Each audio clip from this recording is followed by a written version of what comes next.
Welcome into the Redshirts Fantasy Football Podcast. It is Saturday. Happy weekend to our listeners. Happy weekend to Okada and John. The three of us back on the mic on this Friday evening, releasing in your podcast app and on YouTube on Saturday. Fellas, how was the week? How are we feeling? I am jacked up for the show tonight because it's the weekend, A, and B, we have a very special announcement coming here in a couple of minutes. But first, let's check in. How is everybody doing tonight? Betz, had a lovely Friday because for the first time since I moved into this new apartment, it was not smoldering hot all day long. I was not drenched in sweat at the end of the workday, which has been the habit for the past 2 weeks at least. And I think it might be because of my new haircut, because there's less hair holding in the heat, but whatever the reason, it felt lovely, and I am very happy. You look dapper, sir. It's very well done. Thank you. The felt cut was a great success. I'm proud of you. Yeah, Okada got the old quarantine self-cut. Was that yesterday, I guess, or 2 days ago? Yes, last night. So if you're missing the visual of that, you can check it out on Okada's Twitter, @MattOkada, or on the YouTube. You can see the beautiful stylings of Matt Okada. Shout out to barbers everywhere, because, man, we miss you guys so much. Right? True. Definitely. But, yeah, man, it's interesting you say that. It is supposed to snow in Vermont as a What? So that's fun. In May. Not about that life. Yep, not about it. Cool. Here we are. Welcome in, listeners, to a fun show. A very exciting show. A Dynasty startup mock draft on the show tonight. First one that we are doing after the NFL draft, so rookies are included. Now, before we get to that, and I'm hoping one of us takes this player to make it like the perfect episode when we make this announcement, Davante Adams signed jersey is going to be up for grabs. Listeners, this is huge. The signed Davante Adams jersey is the giveaway for the next several weeks. Probably giving it away sometime in mid-June. We'll announce it for sure. But this will be several weeks of giving away. The way you're going to enter is not set yet as far as the official entries. But we know for sure following us on social media is the easiest way to gain an entry automatically. So follow us at RedshirtsFFPod on Twitter, Instagram, and Facebook. As well, check out patreon.com/redshirtspod. We know for sure we're going to tier that entry higher. So, for example, if we make following the show or retweeting a tweet from us 1 point, you'll get 3 or 5 points for joining Patreon. So check it out. Great group there in the Slack channel, extra resources, all that good stuff. Check that out there. All right, boys, no news to get into today, so we're going to skip that. We're going to get right into the mock draft. John drew the 1.01 Lucky Duck. I got the 1.04 and Okada at the 112. So Okada and John are going to be sniping each other back and forth here as the rounds go by. With that being said, John, let's kick it over to you. We have a Superflex mock draft, 2 running backs, 2 wide receivers, 1 tight end. Who are you starting with here in the mock draft? Yeah, I think there's basically 2 ways for me to go here at the 1.01. It's either Patrick Mahomes or it's Christian McCaffrey at the 1.01. It's a coin toss for me. The thing that differentiates it is that I feel like I can get very talented quarterback play in the next couple rounds after this. But Christian McCaffrey is a cheat code as being essentially a running back 1 and a wide receiver 1 in the same position. We play to win within the next couple years most of the time here on Redshirts. I'm not really looking 6-8 years down the road. So I'm going Christian McCaffrey at the 1.01. All righty, fair enough. And that puts me back up on the clock here at the 1.04. After John's pick of CMC, it went Lamar Jackson and Michael Thomas, which is a surprise. I was not expecting Patrick Mahomes to fall to me, but this is a no-brainer pick. I don't really know that I need to analyze it too much, except for the fact that he is my top-ranked Dynasty quarterback. It makes sense in a Superflex format to take him here with the 4th overall pick. And after my pick, we have Alvin Kamara, Saquon Barkley, Nick Chubb, DeAndre Hopkins, Deshaun Watson, Dalvin Cook, Ezekiel Elliott falling all the way to 111, which is surprising. And now Okada is on the clock at the 112 as well as the 2.01. Okada, what are you thinking here? Well, I'm in a very interesting situation here because the player Betz that you talked about falling to one of us is available. Davante Adams. And tempting. And probably the highest among his tier of any position left. Oh. But there's another guy that I want. It's not that guy that just got auto-picked for me. I got you. So hopefully John can fix that. However, I will say it is someone very similar. So, the sleeper just got a little confused. I'm going to go ahead and take Davante Adams, but not with this pick. I'm going to take it with my back of the turn pick so that I can take my guy first, and that's Kyler Murray. I'm going to select Kyler Murray. What was that? There we go. With that you made sure you took him first because yes, of course it's all precedence. Yeah. Hashtag brand. Lock up my quarterback, and then I will come back and go ahead and be that guy to take Davante Adams. So hopefully I win the jersey because now he's on my Superflex team, and that's a lovely start. I'm very happy about it. That is a nice start. Look at those wide receivers in round 2. Yeah, a lot of wide receivers flying off the board. After Davante Adams, his quarterback, Aaron Rodgers, goes at the 2.02. Kind of surprising.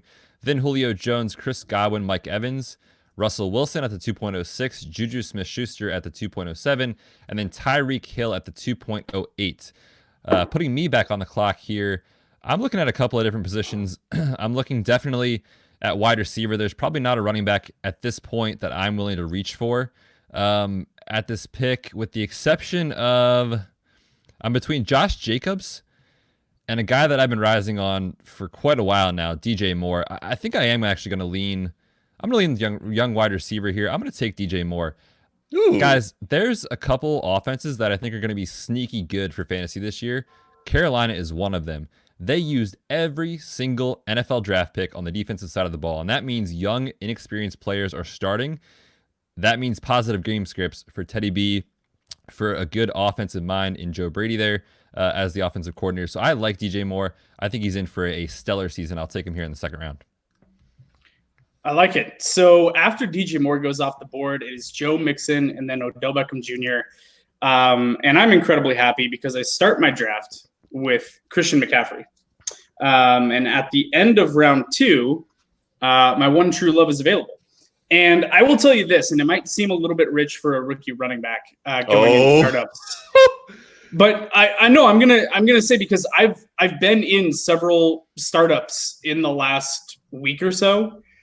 People are taking him at the 203, 205. I'm seeing him go early to mid-second consistently in startup drafts. People are looking at Jonathan Taylor and they're valuing him as being a at least future RB1, if not potentially starting in his rookie year, where he's still going to have to deal with a little bit of a thorn in his side with Marlon Mack, but I don't anticipate that being a huge deal. I'm going to take Jonathan Taylor at the 212 as my second running back for my squad. And I love getting that duo right there. Christian McCaffrey, who's going to give me the PPR points, Jonathan Taylor, who's easily the best pure running back in this class, and I think has a higher ceiling than Joe Mixon. Don't at me.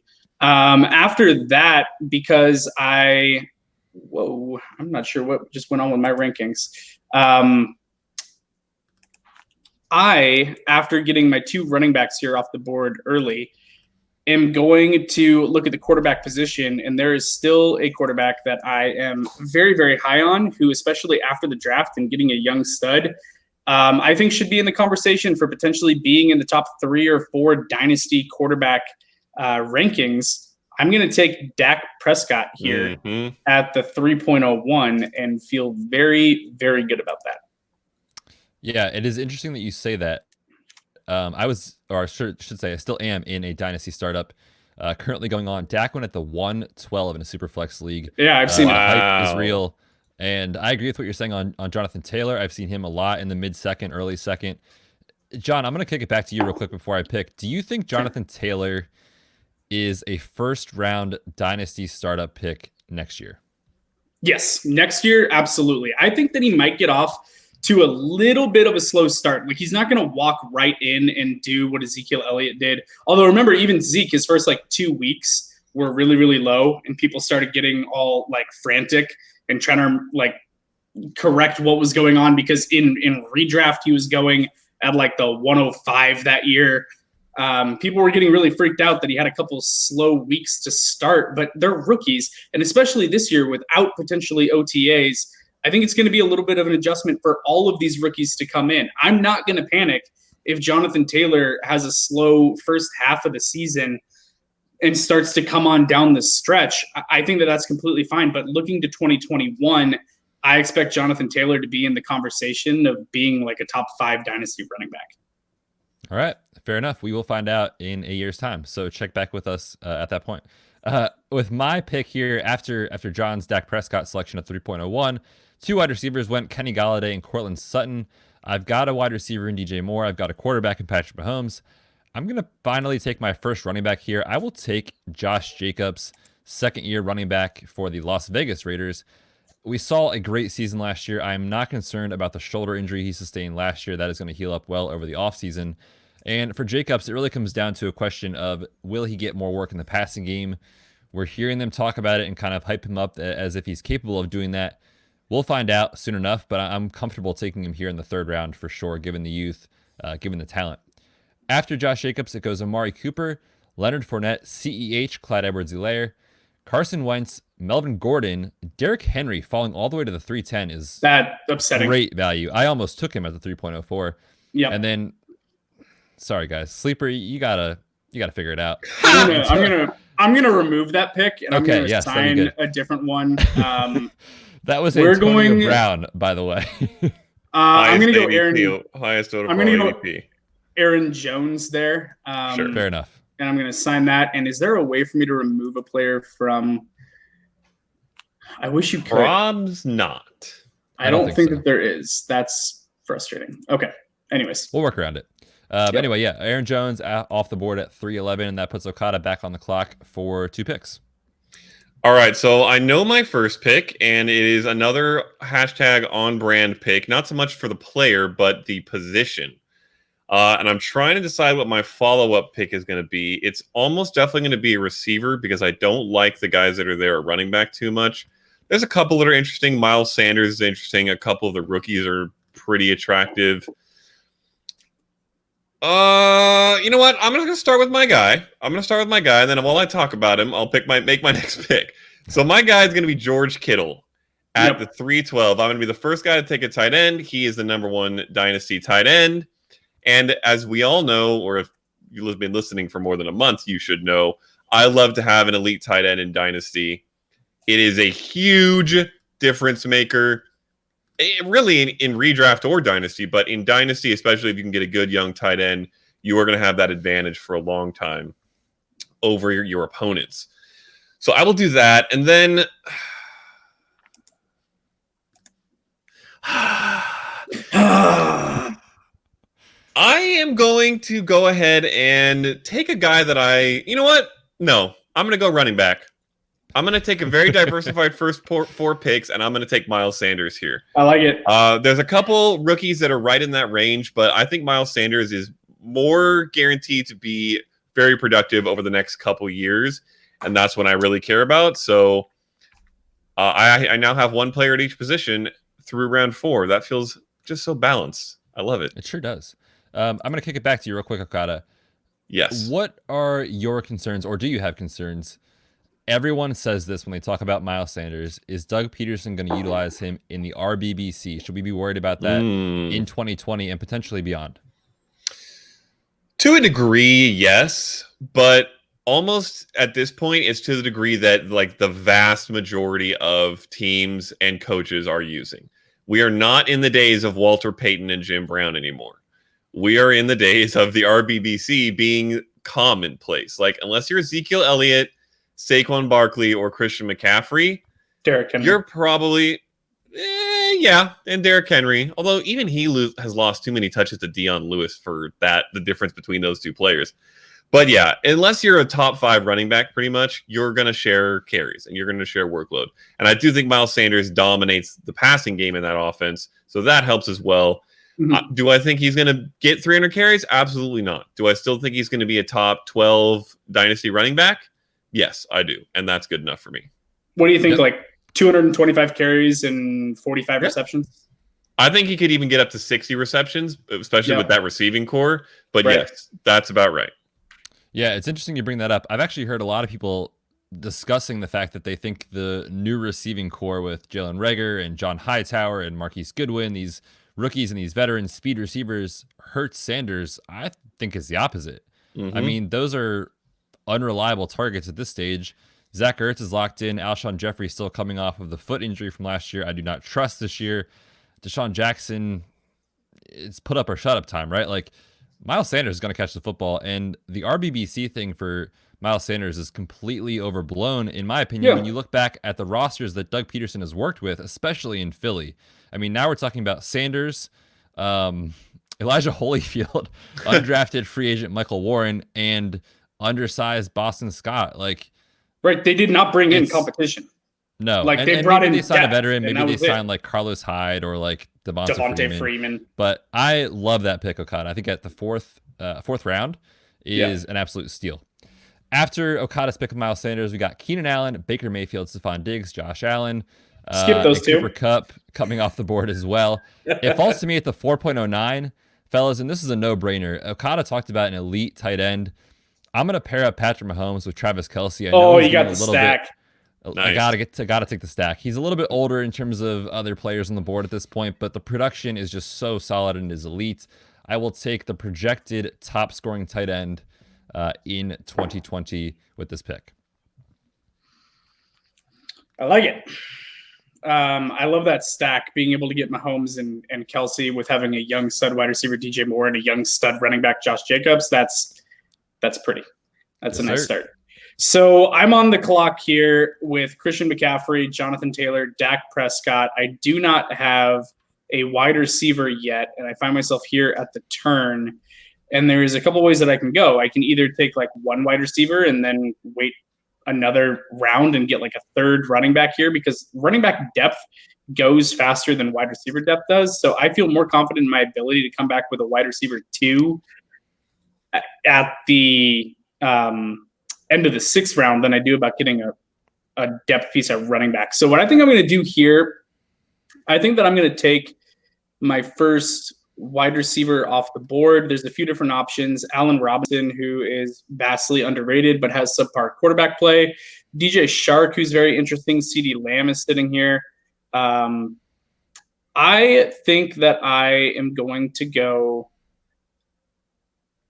I'm going to go Allen Robinson here. Love it. And I don't love having him as my wide receiver 1. I'd feel better about him as my wide receiver 2, but he's consistently going to show up right there in that 12 to 15 range on the year, basically every year. I think that Foles ends up taking the job away from Trubisky at some point this season, and Foles is a much more accurate passer than Trubisky is. I think that Allen Robinson is finally going to get decent quarterback play for the first time in his career, and I think that he's going to put up some really, really solid, consistent numbers. On the tail of that, back on the turn, I am going to go running back again here because I really like having 3 that I trust. Basically, all of the rookies are still on the board. I already know that I have my running back 1 and wide receiver 1 with Christian McCaffrey. So I'm going to take another rookie running back because I feel like it. Wow. I'm going to take Cam Akers in LA. I love me some Cam Akers. His film was amazing. He goes to a fantastic landing spot that just lost Todd Gurley. He has the opportunity to carve out a really great role, and you're telling me that I can get him as my 3rd running back and have 2 rookie running backs to go behind Christian McCaffrey. So I have that youth and that ability to contribute right away at that position. I'm all for that. I think that is a great fit for the roster. Fair enough. And John, I just wanted to speak to as well the Allen Robinson call. Absolutely love that pick. He was in my queue. I was ready to smash the draft button if he fell to me. Yeah. You're getting him at wide receiver, what is this, 19 prices in Dynasty. He was wide receiver 10 last year, and that depth chart, as we talked about in our last episode, which listeners, by the way, we talked Dynasty buy lows. We talked about 2 different bears because there's just so many targets to go around.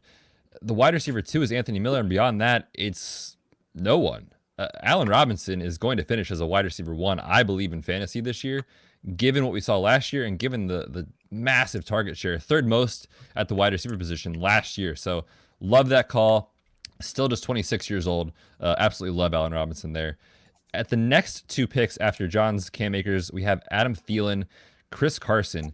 Fellas, I'm scrolling down the sleeper ADP, and this is real quick to listeners, an advantage. If you know what platform you're playing on, check out the ADP because you can find some pretty solid steals. Austin Eckler sitting on the board in the first round. It's crazy. Is an absolute no-brainer pick. Fantastic value. Take him as my running back 2 to pair up with Josh Jacobs. To me, is a smash. After Eckler, we have Tyler Boyd, DeAndre Swift, Kirk Cousins, Jerry Jeudy, J.K. Dobbins, the rookie running back for Baltimore, Kerryon Johnson, David Montgomery. Okada, back to you in the 5th round. All right. You are a douche canoe because that's what I wanted. You just said I had him canoe. Yes, He I did. did. Yes, he I did. had him in my queue. It's not the first time I've heard him say that. By the way. No that, less. that has been said before. That's an Okadaism if I've ever heard one. I love it. It's fantastic. I'm very upset. However, I am a very quick to adjust and capable dynasty drafter. So I'm just going to switch right over to another player that is a huge value at this spot, and that is a certain wide receiver from the Tennessee Titans named A.J. Brown. Yes. Who I am getting in the end of the 5th round. Dirty. Behind Jerry Jeudy, Tyler Boyd, Adam Thielen. A.J. Brown is probably the top 15. For me, he's close to wide receiver 1 range already. I love him. So this is a huge steal for me. I am absolutely thrilled. And then I'm going to come back and get the running back that I had in the bottom of my queue as a backup plan in case some douche canoe stole Austin Eckler. And that's going to be Kenyon Drake. I love it. More potentially of a short-term asset, but John talked about it on the last pod. He thinks he's going to get re-signed or signed elsewhere. And I think if he shows out as well this year as he did last year, again, that will be the case, whether it's with Arizona or somewhere else. So I feel okay about Kenyon Drake, even in Dynasty, even relatively early in a draft, although 6th round's not even that early for a guy who can be an RB1 this year. And I have locked up 2 running backs, 2 receivers, a quarterback, and a tight end. That's basically my starting roster. I didn't do this on purpose, I don't think, but it feels good, man. I will be straight up honest and transparent. I did not realize that both Drake and Austin Eckler were still on the board. I have both of them rated higher than Cam Akers. There's so much depth in the pool now when you put the rookies into it that it's crazy. There's so much available, which is one of the reasons why I went running back to back with my first 2 picks, because we're into the 6th round and there are still wide receivers here that very well could finish inside the top 15 at the position, and they're still on the board. So there's a lot of depth to be discussed depending on how you view this year's rookies in your startup drafts. Yeah, absolutely. That's a great point. This year, more than ever in the startups I've done, I typically am always wide receiver heavy early, like first 3 rounds, unless it's Superflex. And then, of course, I'm probably taking at least 1 quarterback. But wide receiver heavy early. But, man, the running backs, it just feels like there's so many and they're so good. Like the top 15, like you can snag 2 of them in the first 2 rounds, come back with the wide receivers with the depth there, get 2 top 24 wide receivers without question in like rounds 4, 5, and 6. It's crazy this year when you consider the rookies. So that's a great call. Fellas, let's pause here and thank our sponsor for tonight's show. That is FFPC, the Fantasy Football Players Championship. Excuse me. Guys, it's Dynasty season. It's startup season. We're doing a Dynasty startup mock. There is no better place to play Dynasty Fantasy Football than FFPC, the home of high-stakes Dynasty Football and Best Ball going on right now. Guys, mocks are fun. It helps us kind of like get through without really having to join another league. But if you want to join another startup league with people who know what they're doing, competitive players, awesome prices, where you can win a lot of money, this is the place to do it. They've got leagues forming every single day, so check them out. Really happy to sponsor with them. FFPC, the website link is redshirtsfantasyfootball.com/FFPC. Go check them out. You will not be disappointed at all. All right, guys, back on the clock here. I am selecting after the picks of Michael Gallup, Deebo Samuel, Evan Ingram, Matt Ryan, and like John was saying, there is some solid wide receiver depth available here. And I'm going to take one of those wide receivers, and this might be a bit of a reach, but you guys know who I'm taking here. It's my boy. I'm all in on Terry McLaurin in Dynasty. I am buying into this guy as a top 24 option in Dynasty, even with the concerns at quarterback of what we saw last year in the rookie season with the separation against those cornerbacks with arguably bottom 5 quarterback play in the NFL. The sky's the limit with Terry McLaurin. I am in on this dude here in the 6th round. John, we'll go back to you here at the end of the 6th. Yeah, I'm really excited because I get 2 of my guys at the wide receiver position. Again, the depth of wide receiver right now is so insane. It was crazy before the NFL draft happened, and now you have the rookies in the pool as well. I mean, there's like 36 to 40 wide receivers in the NFL that I would be completely fine rostering. I'm going to go 2 guys here that I think should finish inside the top 24 of the position. One of them might even end up flirting with wide receiver 1 value. The first one off the board is going to be Bobby Trees, Robert Woods in LA. Love him, love his upside. Brandon Cooks is no longer there. It is all Bobby Trees and Cooper Kupp as the 2 options there in LA. And I think that both of them are going to finish over 1,000 yards and over 8 touchdowns. So I have no problem taking Bobby Trees. And then I'm going to get my dude from the Seattle Seahawks, one Mr. DK Metcalf, as my 3rd wide receiver on roster. I absolutely love that. He and Tyler Lockett are probably one of the more underrated wide receiver duos in the NFL. DK Metcalf, I think, his physical measurables are just absolutely absurd. He's learning more and more how to play wide receiver at the NFL level, and I think that probably by the end of this year, he's going to be the first read at the wide receiver position for Russell Wilson. Yeah, fair enough. I really was hoping one of those 2 would fall back to me here, so like both of those picks quite a bit, actually. This next pick for me is kind of tricky. I'm torn between taking my 2nd quarterback. Remember, this is Superflex. Neither of us have our 2nd quarterback yet, and we're in the 7th round. Right. So I'm torn between some quarterbacks. I'm looking at guys like Jared Goff. I'm higher on Daniel Jones than most. Matthew Stafford, as we talked about in our last show, very much a value. But I think I'm going to pass because there's quite a bit of quarterback 2 still left on the board. And I'm going to take a wide receiver here who just seems like he really never gets respected and is the perfect wide receiver 3 for your Dynasty roster. It's Jarvis Landry, guys. A guy that finishes inside the top 15 year after year after year, despite people telling him he's not going to.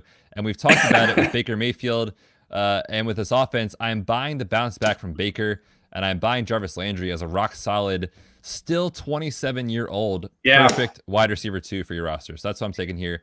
After my pick, we got Daniel Jones, James Conner, Mark Ingram, Jalen Reagor, 1st-round pick for the Eagles in the draft, Sam Darnold, Jameis Winston, and Jimmy Garoppolo. Okada, back to you at the 7.12. All righty then. There are some interesting options here at running back and wide receiver. There's a couple rookies in both positions, actually, that I'm kind of intrigued by. And there are some guys farther down that are maybe devalued veterans that would be really worth targeting. Guys like a Marvin Jones, for example, although I'm not going to pick him. However, before I choose one of those guys, I am going to take a quarterback because I was looking at 2 quarterbacks and hoping that one of them would fall to me, and they both did. It's Jared Goff and Matthew Stafford. Both of them are either in or right on the fringe of QB1 territory for me in Dynasty right now. But for me, Goff is a little bit higher. He's my QB 10. I am plenty happy to get him here behind several other guys I have ranked him ahead of. So, Jared Goff, please, at the quarterback position. Lock up my 2 quarterbacks. And then, this is tough. Running back or wide receiver. What do I do? I'm looking at a rookie at running back whose name starts with Key and ends with another name that is Sean. Great. And thank you. At wide receiver, I am also looking at a rookie whose name begins with Justin and ends with Jefferson. And there's a couple veterans that are also on my radar. Ooh, there's another rookie wide receiver who's farther down. That's pretty on brand. Go all NFC I'm West. doing it. I'm doing it. I'm doing it. Yep. I am going to take Brandon Ayuk. Yes. There was a strong consideration for me to take Keyshawn Vaughn here. Also, by the way, there's a couple other veteran running backs who I won't mention just in case they don't get taken, but I'll point out when they get taken that I think are values. But I can't pass up Brandon Ayuk. I think he's a upside wide receiver 2 very near future, and a rookie, obviously. So that gives me tons of young receiver talent. I love it. You took Brandon Ayuk over Justin Jefferson. I did do that. That is shocking. Do you have those two wide receivers reflected as such in your rookie ranks, Okada? I believe that I've been switching them back and forth. I will double check who's currently number 3 and who's Depends number 4. on the day. Right now, Justin Jefferson is actually number 3, which I guess means that I should switch them because I was looking at both guys, and in this actual draft, very real with lots of stakes, took Brandon Ayuk first. So I may have to switch that up. Yeah, what do we decided like a $200 buy-in for this league that we're Yes, doing I believe with that's our right. computer friends. Yeah, and just real quick for Brandon Ayuk, maybe our listeners are kind of just finding us or aren't really familiar with us quite yet. Thank you for checking us out. And second, be sure to check out Okada's rookie profile on the YouTube channel regarding Brandon Ayuk. Obviously, he is higher on him than any other analyst, honestly, that I've seen out there. I've seen Brandon Ayuk in like the second round, mid-second, for a lot of people. So definitely a brand pick there for Okada. So I like it. After Ayuk, it went Phillip Lindsay, Todd Gurley. Interesting value here in the 8th round. Christian Kirk, Justin Jefferson, Zach Ertz, Marlon Mack, and Austin Hooper. And with that being said, I am back on the clock. And fellas, I don't know about you guys, but I feel like at least in the top 10 rounds, I'm going best player available. I don't know how Mark Andrews is still on the board. I did take Travis Kelce. Ooh. Damn you. This gives me such a positional Trade advantage. piece. Wow. Trade piece, yes. Over top of every other team in this league at the tight end position. Okada talked about a huge advantage in Dynasty is having that piece. Let's say Travis Kelce starts to decline in the next year. No worries. I got Mark Andrews. I'll just plug him right in. So I'm going to take Mark Andrews here in the 8th round. Sounds like absolute steal to me. Now, I have to ask Betz before John gets to his pick. In a format which has 2 wide receivers, 2 running backs, and the flex and the super flex, do you think there's a chance Andrews makes it into your flex ever or often? 100%. Ever? Yes. Often? We'll see. I've found it so tough. I actually owned these 2 guys last year in redraft, albeit Kelce was a pick, and then Andrews was kind of a late dart throw at the time. Obviously, he broke out last year, but I found it tough. I don't love starting 2 tight ends, but these 2 players, man, I mean, the Baltimore pass catchers are not scary. We've talked about Marquise Brown, not the biggest fans of him here on the show. At least I know Okada and myself aren't. And I think Mark Andrews is going to lead the team in receptions. So he could probably put up back-end wide receiver 2 numbers as a tight end. So with that being said, yes, there will be several weeks where I would start him in a flex. Yeah, if you've got, let's say you have 4 wide receivers on your roster and you happen to catch a week where one of them is on bye and you like the Baltimore matchup, absolutely Mark Andrews could be a flex play. I have no problem with that. But it takes a certain tight end to do that. It's not every tight end is going to be strongly in consideration for your flex play, but Mark Andrews is essentially the number 1 read for Lamar Jackson. I think that he's going to get a ton of targets, like you were saying, and yeah, I think he's a strong flex candidate. I'm mad at you because I wanted him because I was surprised that he's lasted this long, and I do not yet have a tight end. So what I'm going to do here, we are in the 8th round. We've been talking about a certain quarterback that is not as old as people think, that has very underrated weapons around him. That was putting up blistering numbers before getting injured last season, who's coming back healthy, just got an upgrade at the running back position in the draft. I'm going to go Matthew Stafford as my number 2 quarterback at the 8-12 at the turn. I love this. I mean, he's coming off the board here. I'm not counting how many quarterbacks went in front of him, but he's coming off at quarterback 16 ballpark, maybe a little bit after that. I think it's an absolute steal. 20. I'll take Matt's. It's quarterback 20? Quarterback 20. Wow. That's absurd. Yeah. I'll take that all day long. So I love that as getting my second. There's been a little bit of a run on tight ends here. And generally when there's a run, there's 2 trains of thought. Get on board with it and take yours, or look at what fell because of it. With me not yet having a tight end, I'm intrigued by one more name on the board. And if it wasn't for this name being here, I would probably punt on it until later and go with like an upside young guy like Mike Gesicki or something like that. But I really like Hunter Henry, and I'm going to take him. I think that he's a very talented tight end. We've talked about him a ton. When he's healthy and on the field, he is fantastic. Looks like a top 5 guy at the position. I think that he's going to be a friendly target hog for whoever's under center for the Chargers. And his injury history, if I'm not mistaken, Betz, has been kind of fluky. I mean, you can't really necessarily call him injury prone. So I'm fine with taking Hunter Henry and hoping that he puts together a healthy season. Yeah, I think that's pretty fair. I would also agree that he's not necessarily injury prone. I don't love that term in general anyway, but when you're discussing kind of a player's injury history, you just have to look at the trends. Like, is the injury predictable and repeatable? A banged up ankle that's just always a problem, a hamstring recurring issue. Hunter Henry's have kind of been fluky. It kind of reminds me actually of another Charger, Keenan Allen, who we've talked about in the past, with just the trends don't make sense. It doesn't add up. And for Hunter Henry, he kind of fits that bill. So I think Hunter Henry can have a very solid year this year. I think he can stay healthy. So I definitely won't knock that pick at all and agree with that analysis. For me, at this pick here at the 9.04, I've already got 2 tight ends that are top 3 in Dynasty. I'm good there.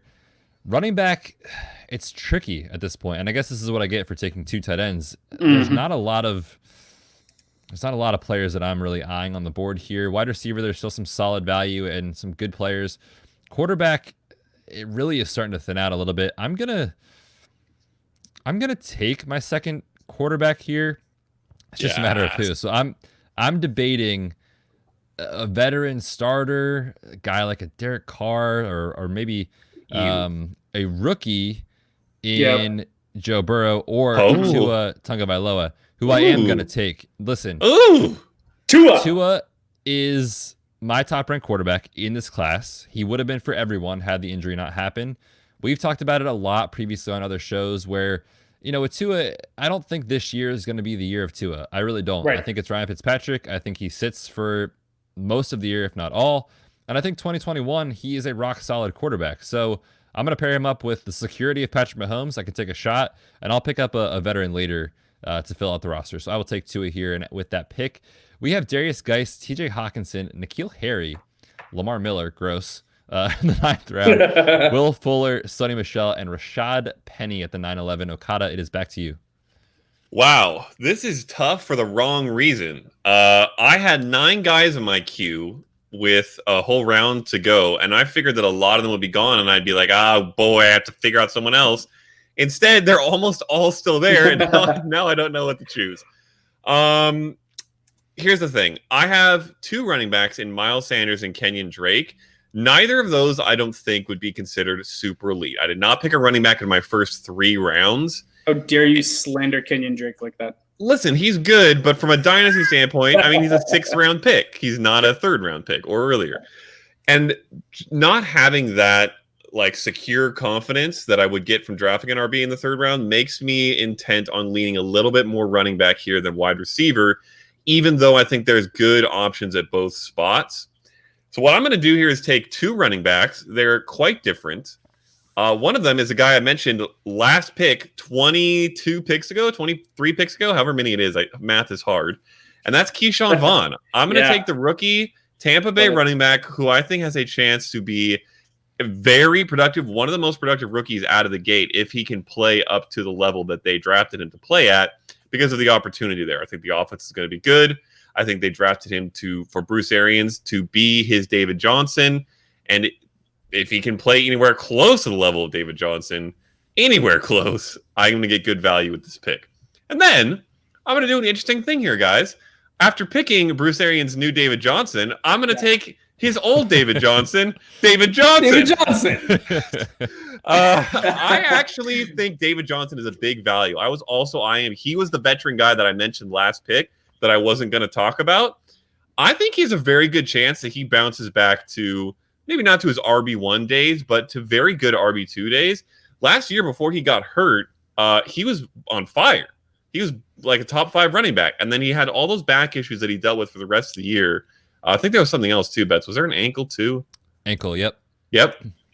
And it derailed his season. Kenyon Drake took over, and he got replaced. So this is crazy. I have David Johnson. I have the guy who replaced David Johnson last year on the Cardinals in Kenyon Drake. And I have the guy who replaced David Johnson in Bruce Arians' offense in Tampa Bay. I love it. Vaughn. Oh, the symmetry is so beautiful. Johnson. The symmetry is so beautiful. I love that. I was gonna make the cover boy on the website for the post of the show, Devonta Adams, given the jersey giveaway and given that you got him. But maybe I got to go with David Johnson in the theme of the draft here. Everyone's favorite dynasty startup pick, David Johnson. Everyone's favorite. Oh, man. After David Johnson goes AJ Green, Darren Waller, Michael Pittman Jr., Tevin Coleman, Devontae Parker, who I was very excited to draft if he fell here, Phillip Rivers, and then Mike Williams, another one of our favorites on the show. And that puts me in a tricky spot because I had those two, Mike Williams and Devontae Parker, lined up. So I've got to pivot. And I talked about that veteran quarterback. I'm going to go ahead and take that veteran quarterback with this pick. I'll take Ryan Tannehill. Very serviceable quarterback, too. We saw it last year. We believe in the ascension of A.J. Brown on this podcast. And with that, we have to assume that means good things for Ryan Tannehill. So I'll take him as my quarterback 3 on the roster, probably quarterback 2 in my lineup to start year 1. After that pick, it's Marquise Brown and then Julian Edelman, the veteran, going at 10-11. Back to John at the 10.12. Really quick, John, if I could make a comment on Betts' pick. I think it's a good example for listeners. There's a lot of things that go into what you pick in each round. Like you're looking at your roster construction, you're looking at positional scarcity, you're looking at positional value, you're looking at best player available. One thing that I think is valuable and maybe a little bit underrated that I think played a big part in Betts' pick is looking at the players that you've picked already and what they tell you about your team. And Betts picked Tua 1 round earlier, a very high upside rookie running back with potentially some short-term risk. Also, what did I say? Running back? Running back, yeah. Listen, they're all running backs, man. I don't know what to tell you. Quarterback, and he came back and took a short-term, reliable, startable, like he said, probably his QB2 in 2020 guy that perfectly meshes with that and covers the risk of Tua. So I think that's a great pick specifically for your roster for that reason. Thank you, sir. Mm-hmm. That makes me feel so good. Thank you. You're welcome. John, back to you. Back to you, Bob. Back to you. So I found myself on the clock again with some very interesting decisions to make. There are a lot of veterans that can give some solid value. There's also some rookies here that are very enticing when looking at building a dynasty roster for potential future depth. I think I'm going to get a little bit nuts because why not? It's a mock draft and I want to play with this idea and I want to see what happens when I come back to my next pick. I'm going to draft a rookie stack with my next 2 picks. Ooh. And I'm going to take Joe Burrow and then I'm going to double down and I'm going to take T. Higgins. Oh. And I am going to take that stack and watch them develop over the next 2 to 3 years when there's no more AJ Green, when there's no more John Ross and T. Higgins is that dude in Cincinnati, and see if I find myself suddenly with a, very reliable quarterback and a young ascending wide receiver to stack up when they're in a good matchup. Yeah, I think that's interesting. And especially given that you have more reliable players already on the roster, I think that makes perfect sense to kind of shoot for that rookie upside. And if those 2 hit, you're in really good shape. So like that call a lot. After your T. Higgins pick, it goes Ronald Jones and then Denzel Mims, another rookie receiver for the Jets. For me, I'm eyeballing the wide receivers here that are on the board. I've got 2 names in mind. Well, 3 actually, now that I scroll down. Darius Slayton, Deontay Johnson, and Marvin Jones. Now, in talking kind of through those names, I think I know who I'm going to take, but I want to see, where do you guys fall on those 3 receivers? Because I feel like they're all about the same range, like a good wide receiver 3 or 4 on your dynasty roster, someone that you're not like locked and loaded as a wide receiver 1, but these guys all, I think, have upside and are really interesting players in dynasty. So what do you guys think about those 3 players? Who would you prefer out of those 3? The second one was who? It was Deontay Johnson, and Marvin Jones, right? Okay. Yep. I have a clear guy that I would pick first, and he's at the top of my queue right now, so I don't really want to say. So I've already decided. You can say Okay, you have? yes. All right, it's Marvin Jones for me. I considered taking him last round before I took the running back stack. I think he's a great dynasty value. I think he's a very reliable guy that you're going to get wide receiver 3 to 2 numbers from consistently, and will give you plenty of production for a couple more years at least. That was not the pick. So Ooh. you are good on that. All I'm right. going to take Deontay Johnson. That's Okay. good. Selection. Yeah, the more I think about this guy, and the more I kind of look at read the tea leaves, so to speak, there's a lot of rumors about Juju. Now, I don't believe necessarily that he's gone next year, and that's fine. I think Deontay Johnson can be perfectly, go in there, be the wide receiver 2 for that team, be a wide receiver 3/2 in your fantasy roster to get him in the 11th round. Young player, yeah, I'll take him there all day for sure. After Deontay Johnson, Okada, I'm sorry, Marvin Jones goes off the board. Boo. Then John Little Boyd, Smoky. Little Smoky, John Brown, after we just talked about him on the last podcast, so go back and check that out. Then Tariq Cohen, who I talked about on the last show, Tariq Cohen. Then James White, Noah Fant, Curtis Samuel, and Corey Davis in the 11th round. Okada, back to you for 2 more picks. Oh, this is tough. Marvin Jones and John Brown were both at the top of my queue, and you didn't even pick the one of them that I would have picked there, and they still both went. So that makes things tough on me. I am going to take another wide receiver that was not on your list and clearly wasn't on the computer's list. Is it someone we talked about in the last podcast? Potentially, it is someone we talked about in the last podcast. Coincidence! John. I love it. So on brand. It is Anthony Miller. Yes, it is. There's the rookie, or not the rookie, the former rookie, now sophomore. You mentioned Darius Slayton was also very much a consideration for me. Those guys are really close. But I think Anthony Miller has a little bit more upside. I think Darius Slayton is a little bit safer. And given that I feel really good about my receivers right now in Adams, AJ Brown, and Ayuk, I'm okay going with the little bit more of an upside guy. See if I can get another wide receiver one day out of this pick. So Anthony Miller is going to be my pick there. And then I'm torn between taking Darius Slayton anyways and just filling out my wide receiver core, or going with a running back. The reason that I'm hesitant about a running back is that all the guys I'm looking at are pretty much shots. Yeah. They are shots with some upside. But, and you know what? I feel okay about my running back depth now, too. I have 4 guys that I think can all be RB2s. So I feel good. So I'm going to take an interesting shot here. This one might be a little bit out of left field. I don't know. You guys tell me. But it's going to be Matt Breida on the Dolphins. I like it a lot. Interestingly enough, Jordan Howard was also in my queue in consideration. But Breida is the guy who I think Howard is the rental that they maybe are going to try to feed carries initially. But Breida has shown a lot of upside playing with the 49ers. He's shown a lot of efficiency. He's, I think, a more capable pass catcher, although it doesn't take much than Jordan Howard. And I think there's a decent chance that he wins the job this year from Howard, gets a longer-term deal, and becomes a part of this offense alongside the several young players that they've drafted. So I don't think he's a huge risk. He could be an absolute bust, but we're in the 12th round, and he could be a guy who wins a job. So I kind of like it as a little bit of a dart throw. I don't hate it. I mean, in the 12th round, there's basically no rules. You can take facts, whoever you want, and you can justify it because it is all about upside at that point, I think, anyway. And that's exactly what I'm going to do here with this pick. I talked about him at my last selection. I ended up passing. I was fortunate enough to get him to come back to me. It's Darius Slayton. I think he is a very solid young wide receiver. We saw him develop as the 1 last year. I'll be very interested to see kind of how that target share breaks out. We haven't done our projections yet for this season, but I imagine it's going to be kind of tricky to stat out those New York Giants wide receivers. But I believe in Slayton.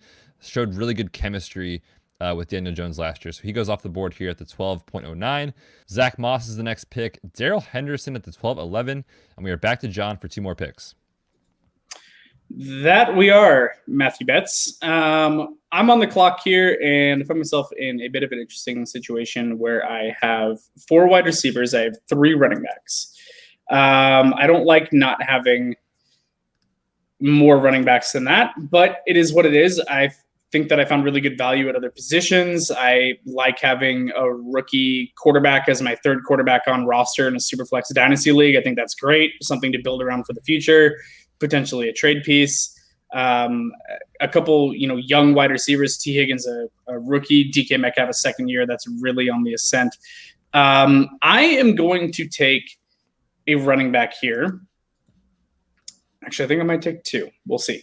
I know I'm going to take one running back. The running back that I'm going to take is the one which is the reason why San Francisco felt fine with getting rid of Matt Breida. I'm taking Raheem Mostert. I think that it was incredibly telling that they did not draft a high level of competition for him. I thought that might have been a situation where San Francisco may have looked to address that in the third round and bring in someone that they felt was maybe more capable to carry a bigger load. But I feel like they feel very comfortable with what Raheem Mostert did down the stretch last year. Looked fantastic in the fantasy playoffs and the NFL playoffs. Looked great. I think that they're good with knowing that they've got a system that works for running backs because of Shanahan being the one that draws it up. And they feel like they can get great production of what they have in-house. I think Raheem Mostert is going to be the one that carries the rock the most this year. Good for him, an undrafted free agent. Maybe he's in line to be like a la Austin Eckler and get a decent contract after the season. I'd love to see that. So I'm going with Raheem Mostert there as my fourth running back, and I feel good about that. After that, it gets interesting. I've got three quarterbacks already. There are still some intriguing young quarterbacks on the board. I've got a tight end. I might take a shot on a wide receiver. I don't feel like I need a second tight end yet. There's a ton more depth young tight ends that I think I'll load up on later. So right here, what I'm going to do is I'm going to take a second-year wide receiver that was stunted by injury in his rookie season, looked fantastic coming out of Ohio State. I'm going to stash Paris Campbell here and stick him on my bench. I think that he's an intriguing option to potentially have a little bit of a resurgence in his second season, coming back off that injury. I know that they drafted Michael Pittman Jr. to be there, but it's Michael Pittman Jr., it's T.Y. Hilton, and then it's Paris Campbell. And I think that Paris Campbell is going to carve out a decent role and might be an interesting long-term play. I liked him a lot in college, so I'm kind of just trusting the talent, especially with T.Y. Hilton kind of getting up there in years and seeing if he develops into an interesting piece. Alrighty, after John's pick here, it's Justice Hill and then Jamal Williams. Puts me back on the clock here at the 13.04. And fellas, let's wrap it up here with this round. We're getting a little bit late on time, so we'll end it in the 13th round. So after I pick, Okada can close it out. Exactly, lucky 13. I'm going to take a depth running back here. Okada talked about it with Matt Breida.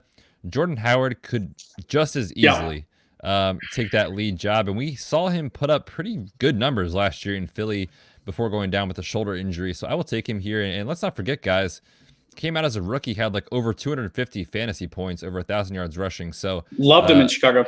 Totally fine with him there as my depth running back on my roster. After Howard, it goes Damian Williams, Sterling Shepard, Alshon Jeffrey, Latavius Murray, Donta Foreman, who I don't think is going to get drafted in any Dynasty league. Yeah, big sleeper. D.D. Westbrook. Yeah, that's a sleeper if I've ever heard one. David Njoku. Okada, close out the draft. Who are you taking here with your last pick? All right, Betz. If I make my picks quickly, will you do me the honor of extending this to the 14th round, since it's an even number of rounds, and otherwise it would kind of be a douche move to me who got the last pick in the first round? Sure. All right, good. Yes, that's fine. I have both my picks ready to go. So one of them is my QB3. I don't have one yet. And this is one that I am really happy to get here. It is Drew Lock. Yeah. I also consider Derek Carr and Gardner Minshew, but Drew Lock, the #1 winner of the entire NFL draft in the entire NFL, young quarterback with upside. The Broncos clearly believe in him. They are building a offensive juggernaut around him, or trying to. All he has to do is step up into those shoes, and he could be very, very valuable, especially here in the 13th. And then at a wide receiver to close out my draft, my last pick is going to be Jamison Crowder. Throw him in my flex any week that I need to. Do I have an injury at wide receiver? No problem at all. I've got a PPR stud who can get me, as John would say, 15 catches for 40 yards. Yep. And that works. So Jamison Crowder, last pick. Love it. After your picks, we have Mecole Hardman, Jonnu Smith, Tony Pollard, Delaney Walker, Carlos Hyde, again, some questionable sleeper ADP here. Golden Tate, Boston Scott. And fellas, I talked about the tight end position. I said, I got Travis Kelce. I'm going to pair him up with Mark Andrews, the best tight end roster in the league. How can you go wrong with Mike Gesicki in the 14th round? I do not care that I have 3 tight ends. It is Dynasty. It doesn't matter. Trade value, bananas here. Like, let's say I really want to go, like, I start like 4-1 in this league, and I'm like, man, I got a solid squad. My running backs, though, are a little shaky. Like, maybe I lost Josh Jacobs to an injury or something like that. I'll trade Travis Kelce to fill in RB1, and I'll just plug Mark Andrews into my lineup with Mike Gesicki as a backup. So I'm a firm believer in best player available in Dynasty. You'll figure it out along the way from there. So I'll take Mike Gesicki, a young, exciting tight end in the 14th round, as my 3rd tight end on my roster. After Gesicki, it is Ian Thomas and Tyler Higbee, 2 more tight ends, and then it goes back to John. All right, John, you close out the show. Closing it out. Close out the draft since Okada didn't want to. Because he didn't want to. In the 14th round, something that we've talked about on the show quite a bit, and I know we're kind of hitting on this topic a little bit back to back here. Something that we've talked about is the desire in Dynasty startup drafts to load up on young tight ends. We love this concept at Redshirts. We love especially getting to this point in the draft. When you start getting down here, you've got 3-4 running backs, 3-4 wide receivers, a couple of quarterbacks already. You're feeling good about that. You're looking for basically bench fill-in and kind of potential future growth. Young tight ends become really, really fun because tight ends generally take a few years at least. They're like the slowest developing position in fantasy football is the tight end position. We love young tight ends, putting them on the bench. I've got a couple rosters that have like 5 or 6 tight ends on the bench. If you've got a deep roster, like, 34 person roster, something like that, I got no problem doing that. So I'm going to take a uber athletic tight end that is like chomping at the bit and waiting to take over for the veteran to leave. It's Irv Smith Jr. in Minnesota. As soon as Kyle Rudolph steps aside, I think that Irv Smith Jr. just goes absolutely bonkers. I think that he carves out a really good role this year, even with Rudolph still there.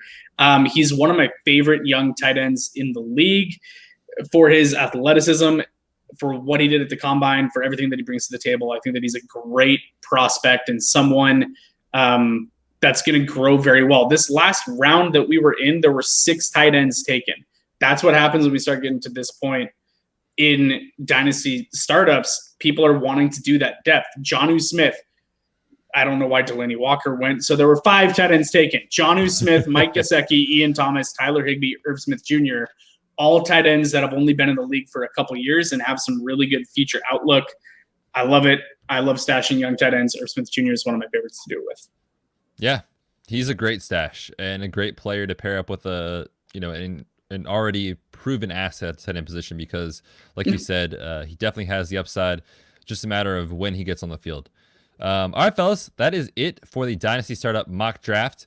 Let's each run through the rosters here. Maybe just kind of touch on, we'll touch on all 14 picks, but then also give a quick summary of like your strategy and maybe just one quick tip for the listeners as far as Dynasty advice. You guys good with that? Yeah. Okay, I'll go first. So I took Patrick Mahomes, Josh Jacobs, Austin Eckler, DJ Moore, Terry McLaurin, Travis Kelce, Jarvis Landry, Mark Andrews, Tua Tagovailoa, Ryan Tannehill, Deontay Johnson, Darius Slayton, Jordan Howard, and Mike Gesicki as my 14 players. Really excited about this roster. That's a good one. And I would say for me, my thought process going in was to capitalize on wide receiver 2s later in the draft. And I think I did that perfectly with Jarvis Landry and Terry McLaurin, and really just try to attack good young upside players early. And I think with Patrick Mahomes, DJ Moore, and Josh Jacobs, you couldn't really go wrong with those 3 there. So really excited about that strategy. I found myself in Dynasty startups being willing to zig when others zag. And what I mean by that is the new hotness right now is like the young rookie, like stud running backs, as John showed us. And I'm fine to let that pass, assuming the value isn't there. I'm going to snag those wide receivers. Like Okada was saying, guys like A.J. Brown, guys like DK Metcalf, like those guys are falling in the draft because these rookies. Bobby Trees, man. Yeah, Cooper So Kupp, consistent I got in and the 6th underrated. round today of a dynasty startup.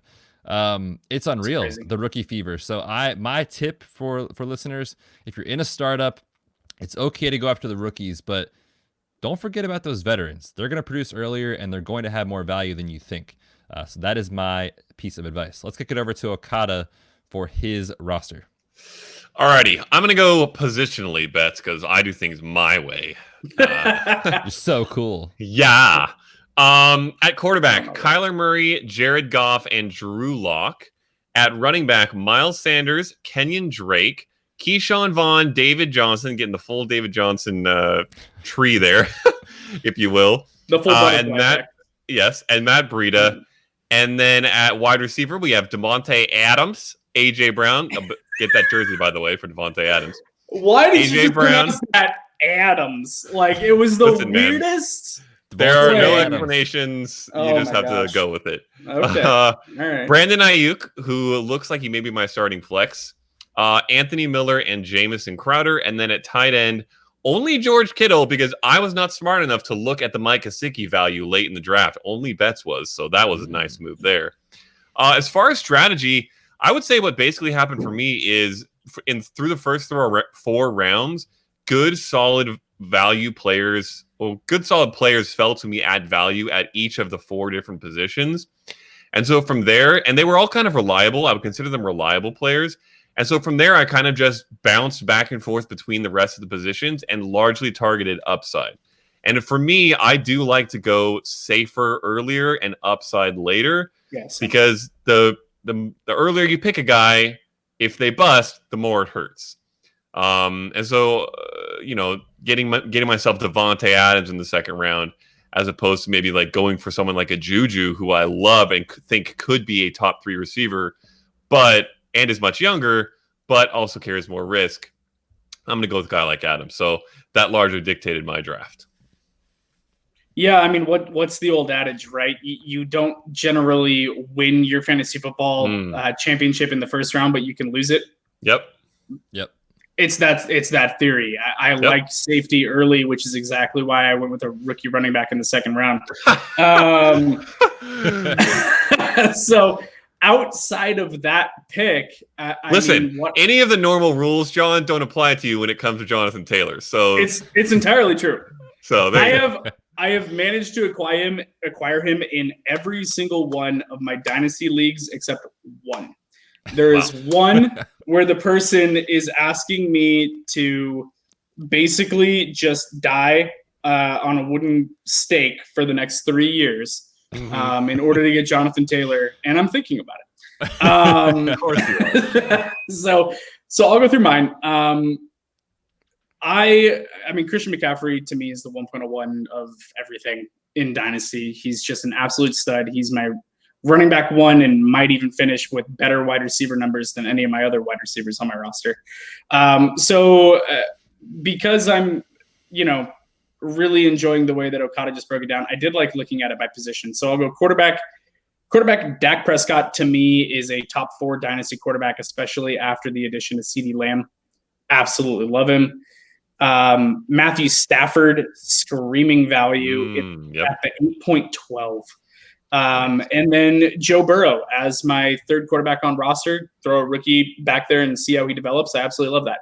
Running back position, Christian McCaffrey, Jonathan Taylor, Cam Akers, Raheem Mostert. I like that a lot. I think it's juicy. Yes, I have 2 rookies.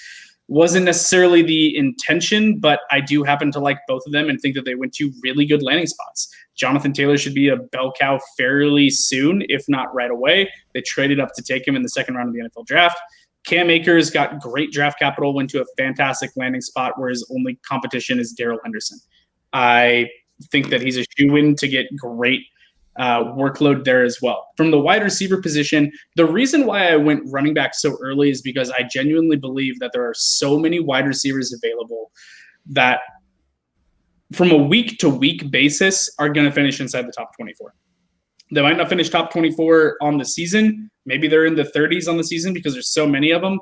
But they're going to be separated by like 5, 10, 20 fantasy points, something like that at the end of the year. There's so many wide receivers that are going to get great, consistent volume that I have no problem waiting a few rounds to get wide receiver. My wide receivers are Allen Robinson, Robert Woods, DK Metcalf, T. Higgins, and a kind of stash Paris Campbell there later. But Allen Robinson, Robert Woods, and DK Metcalf as my 3 starting wide receivers, I love that. That's absolutely fantastic. Great value. They're all going to produce probably in that wide receiver 15 to 18 range, maybe higher depending on the week. I think that's great. Tight end position, I went Hunter Henry and then took a bit of a stash with Irv Smith Jr. later. So to me, one of my biggest things to do, I do love going after a stud wide receiver 1 when you can. Basically, me drafting at the 1.01 kind of pigeonholed me from that because it took me out of the DeAndre Hopkins, Devontae Adams, Julio Jones, Chris Godwin, Tyreek Hill, DJ Moore kind of tier. And it kind of set me down one, which is why I went running back at the late second. If I'm drafting towards the end of round 1, I'm generally taking a wide receiver there in the second. Alrighty. Fair enough. Guys, awesome show. Listeners, check out the Patreon package. Remember, that is going to be included in the Devontae Adams giveaway. If you're already a patron, you're in the drawing. So thank you to our patrons for currently supporting us.